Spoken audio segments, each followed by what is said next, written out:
Good evening, traders. Welcome to the CloudChartist Ichimoku wrap-up for the week ending November 18th. It's Sunday night, November 20th. The market's about to open in about 30 minutes, so I'm going to try to get this done before that happens. Let's start off with the ES. Looking at the weekly chart, we see that ES is in a uptrend still. We have a smaller candle this week than last week. But we did put in a higher high and a higher low, so the trend is still up. This chart is still completely bullish in Ichimoku terms. We are into this area of prior resistance. You can see all of these previous candles back in the late summer, early fall, failed to get above this level where we're currently at. In fact, 2191.50 is the prior all-time high. That's not too far away from where we are now, only 11 and a quarter points, so we could easily make a new high, or we could reverse and get a pullback. If we do pull back, we have some pretty obvious levels of prior resistance that could act as support. Just looking at, if you can see where my cursor is pointing at, we have this around 2160 level that could potentially act as support. Then we have this, I'm just looking at horizontal support, potential support levels around 2120. Then we have the Tenkan-sen. The Tenkan-sen is currently at 2108, but I'm going to bet when the new candle opens in about 30 minutes that will be higher, reflecting the upward momentum of last week's candle. I'm going to guess it's probably going to be up around 2120, something like that. So looking at the cloud, we see that the cloud is somewhat horizontal until the end of the year. We have a little bit of a ramp up here, a flat space in the middle of December, and then a bit of a ramp down going into the end of the year. That's not surprising. The last week of the year between Christmas and New Year's is usually boring, and we could see some profit taking into the end of the year as traders clear their books.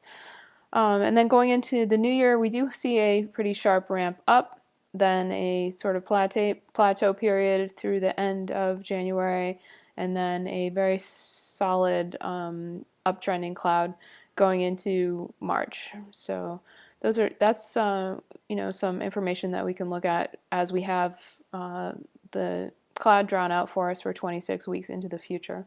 Very handy feature of Ichimoku charts. All right, I'm going to move on to CL. Get that out of the way quickly, as my crude traders might just want to watch that and take off.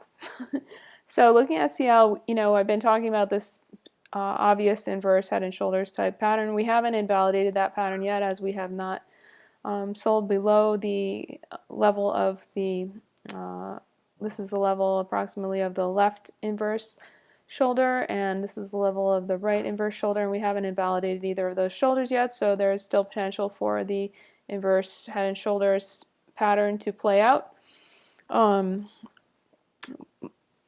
If that's going to happen, then we need to see a break of the neckline, which one could argue would be approximately here. So if we do get back above, like, say, 52, then we could be looking at a pretty significant measured move to the upside. But we will cross that bridge when we come to it. And so let's just look at last week's candle. So last week's candle caught a nice bounce off the neutral inside the neutral cloud and closed above the Kijun-sen, but was unable to get above the Tenkan-sen. You can see it tagged the Tenkan-sen at 47.21, or it didn't quite tag it. It only got up to 47.12, but close enough, and was rejected from that area. So that's going to be the first level of resistance, the Tenkan-sen, wherever that happens to be. It wouldn't surprise me if we saw it back up at its prior level from a couple weeks ago, back up around 47.63, something like that. But that's going to be resistance to the upside. We do have a gap to fill, you can see, clearly right here in these two, between these two candles, the last week of October. That gap is filled at the body close, which is at 48.66. So that's $2.30 above that. We could fill that gap and then pause. Could fill that gap and get rejected. As far as levels to the downside, that might offer support if we do find sellers going into next week. We do have the 45.71 Kijun Sen that could offer support, and if we get under that, it could offer resistance. And then we do have support at the top of the cloud, which is down here at 43.94. So keep an eye on that level if we do find sellers. Looking at the actual shape of the cloud coming up, we see a very sideways cloud and then a little bit of a dip into the end of the year. A cloud twist, which is an area that it's possible that price could drop through. If we do make it past this cloud twist and we're still above the cloud, then we continue to have pretty thick cloud support with a dip into February, beginning of February, then a ramp up, then a plateau in April, or the beginning from actually the end of February until the beginning of April, and then a nice potentially up move if price action follows the shape of the cloud going into May. We do see also this red line over here representing price time shifted 26 periods into the past. The Chikou span is coming into resistance at the bottom of this candle here, which is potentially why price closed at the level that it did. Next week we have the Chikou will be over here, and resistance will be at the bottom of the cloud here, which is at, let's see, about 47.64. So that could be a resistance level to the upside. That's approximately around where the Tenkan-sen might be. I said 42. I'm sorry, I said 47.21. So that approximate area, 47. What did I say? 47.64. And then if we do move higher, we could find resistance at the bottom of this candle, which is going to be here at 48.46, and that's within the gap zone of this gap that we could potentially fill. So just some ideas of places that we could resist on the way back up if we do move higher at this juncture. But really, the clouds suggest more potential for more sideways choppy action, but for the time being, crude is bullish as it is above the cloud. All right, let's move on to some other U.S. indexes. Let's look at the Dow. Dow looks very bullish. The election week candle put in a very bullish bounce after selling off. And then last week we did put in a doji. That suggests there could be a potential change of trend to the downside. So it'll be important to see if we do indeed put in a lower high and then potentially a lower low. The high is at 18,918 and the low is 18,756, so be looking at those levels as we trade into next week. It's possible that we could flag sideways for a while. The cloud below is completely flat for the next couple weeks, suggesting the potential for a sideways move. Then we do have a dip into the end of the year, like on some of the other charts that we've looked at so far. Then we have a ramping up into the new year. So those are some potential aspects that the cloud is showing us going forward. The RSI is not overbought despite this very strong buying, so that's something to keep an eye on also if you are a fan of RSI. Let's look at some other indexes. Let's look at the Russell. You may or may not have heard that the ICE consortium have decided to change the leverage on the weighting on the Russell and change the tick value as well. So it'd be interesting to see. I can't remember exactly when that goes into effect, but it'll be interesting to see if that changes the nature of how the Russell futures trade. We shall see. But anyway, so we had a very strong candle with a close very close to the high actually just like about a point lower than the high. So very strong momentum to the upside for the Russell. We have price above the Tenkan-sen and the Kijun-sen. The Tenkan-sen and the Kijun-sen are both facing upwards. This is very bullish Ichimoku chart.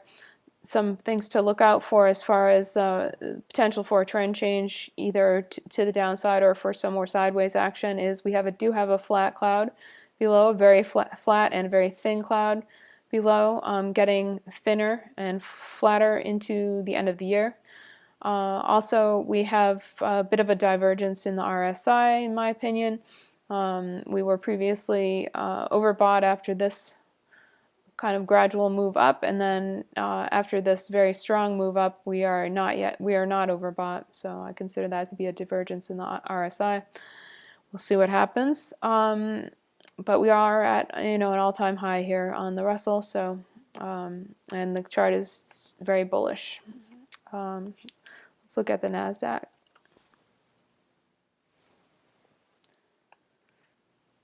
NASDAQ looks suspiciously kind of like potential for inverse for a head and shoulders pattern setting up here.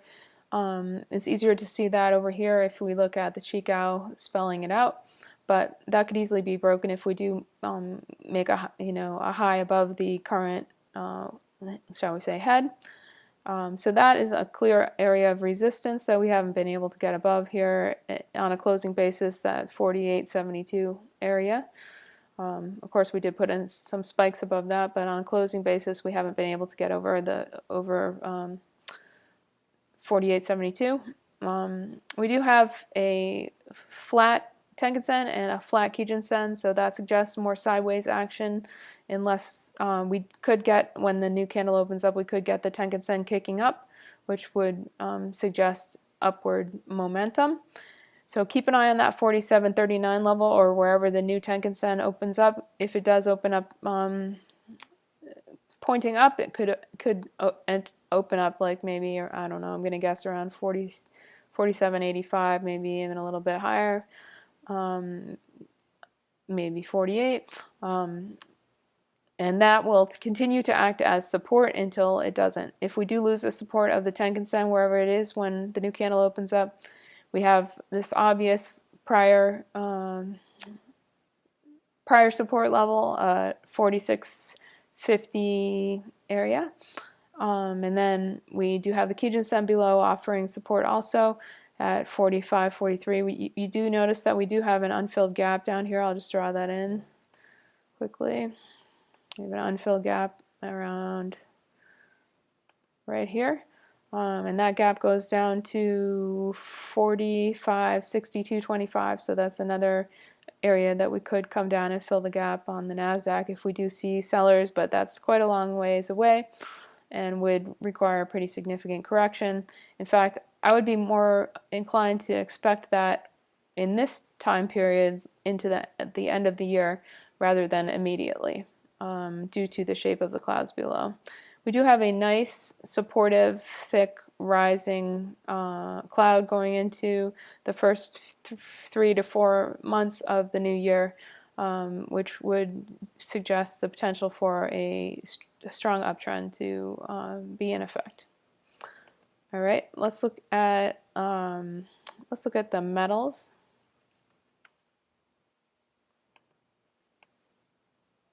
My neighbor just belched loudly. I hope you didn't hear that. All right.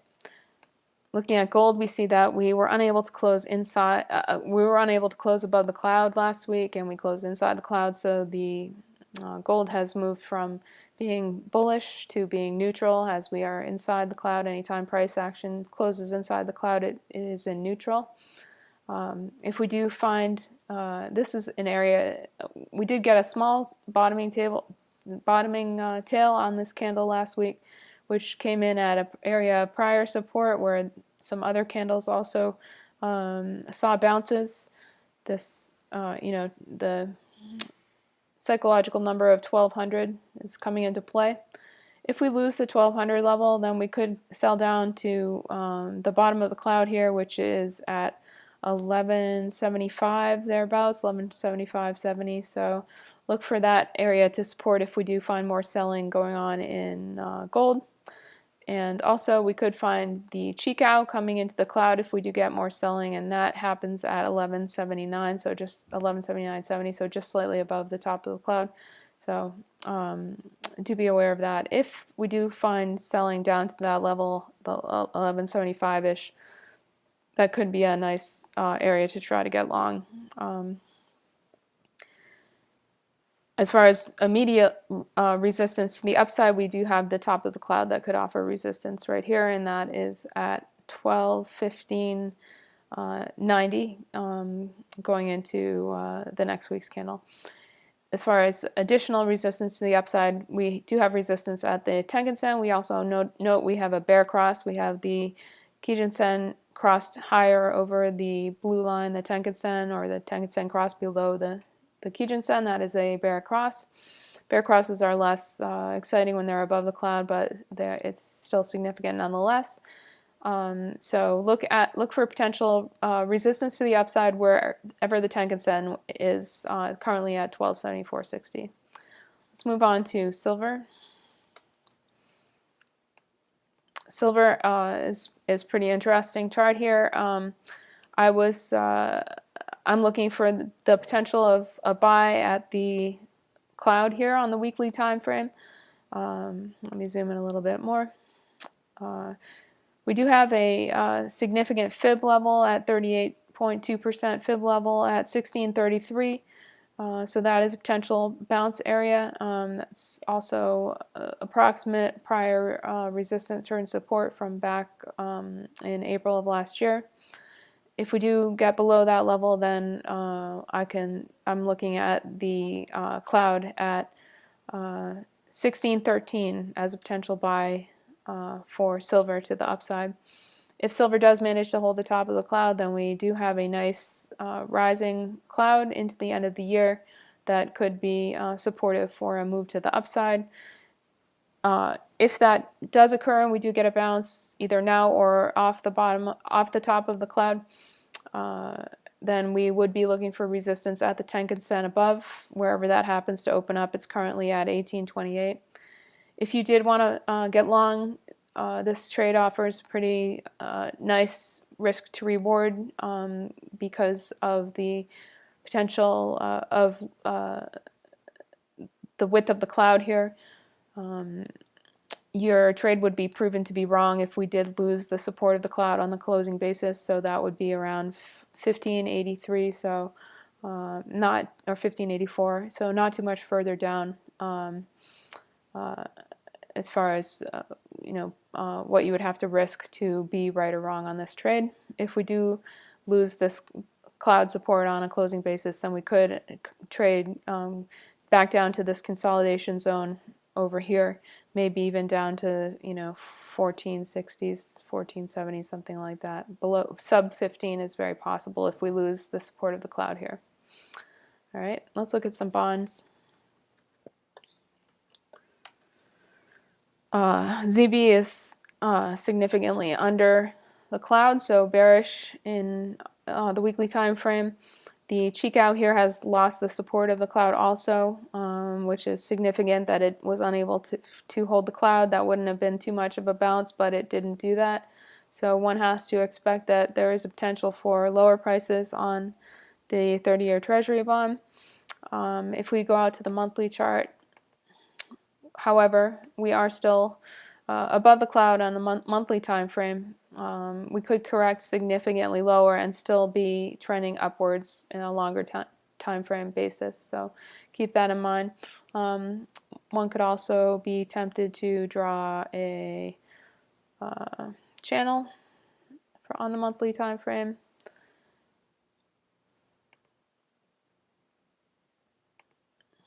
Something like that. So that suggests the potential for, I realize that we don't have a lot of points here, but if we look at, I should have drawn it really from the top, but that there is a potential channel here that could come into play. All right, let's go back to the weekly, and let's go look at the 10-year. 10-year is also significantly below the cloud, and so very bearish. We need to look at some prior levels of support here. We blew by this potential support area here, so we're looking at these potential levels of support, which are not really that much lower, maybe in 124.29. We are oversold on RSI. We have not been oversold in quite some time on the 10-year note, so keep in mind that that itself could ask for a bounce here. If we do get a bounce and head higher, we have quite a ways to go before we run into significant resistance, but we could run into the resistance at the Tenkan Sen above here at 128.16.5.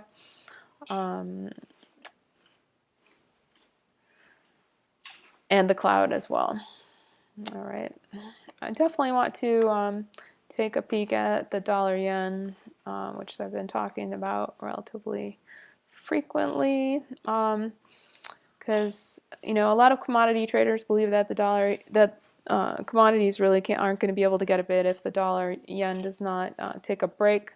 So I'm looking at potential. And the dollar yen's already open for the evening, so I'm looking at the potential of resistance up here at the cloud at let's see, that's at 112.13. If we do continue higher, it looks like or it's actually might be a little bit lower. It might be 112.13. If we do find resistance there, then going into the end of the year, if we continue to hold the resistance to the cloud, we could see a retracement come into play. If we do get a retracement in the dollar-yen and the dollar weakens a bit, then we could see a boost for commodities like the metals, for instance, that I just went over. So there could be a corresponding bounce in silver and gold when the dollar chills out a little bit and stops ripping to the upside. And let's look at the dollar futures contract itself. Dollar is fully bullish in Ichimoku terms, but looking pretty extended, although surprisingly not overbought on the RSI. We do have a very flat cloud below, so this dollar move could be living on borrowed time. Is what I'm getting at as far as the Ichimoku charts tell us. They're not talking to us about potential rate hikes. That's not part of their plan, but we'll just see what happens. Let's look at the euro also. We'll look at the euro futures contract. Euro is looking quite bearish here, but we do have some prior support levels not too far below that could come into play, like around the 1048 area, and then also around the, right where we are right here. We have prior support on this occasion back in 2015 and the end of 2015 also at this level, so we could once again find support at that level as well. So keep that in mind. I'm actually going to mark it on my chart here, something like that. All right, well, I'm going to wrap it up. The market's about to open in about 4 minutes. Thanks a lot for watching. If you're interested in learning Ichimoku with me, I do teach in a chat room format Monday through Friday, 8 to 4. Very hands-on. We trade futures live in my chat room. You can find out more about that at CloudChartist.com. My website is down at the moment. It should be back up on Monday or Tuesday, according to my hosting company. And so if you can't access it tonight, check back in a couple days. Or feel free to contact me directly. You can contact me on Twitter at CloudChartist.com. Send me a direct message, or you can email me, CloudChartist@gmail.com, or message me on whatever particular social media you happen to see this video posted on. You can feel free to hit me up in the comments section below on YouTube if you're interested in getting more of getting notified whenever I release new videos. Subscribe to my YouTube channel here. And if you like this video, please give me a thumbs up. I appreciate it. And if you have any criticisms, leave it in the comments below. Thanks again. Good luck trading this week, and have a great rest of the weekend.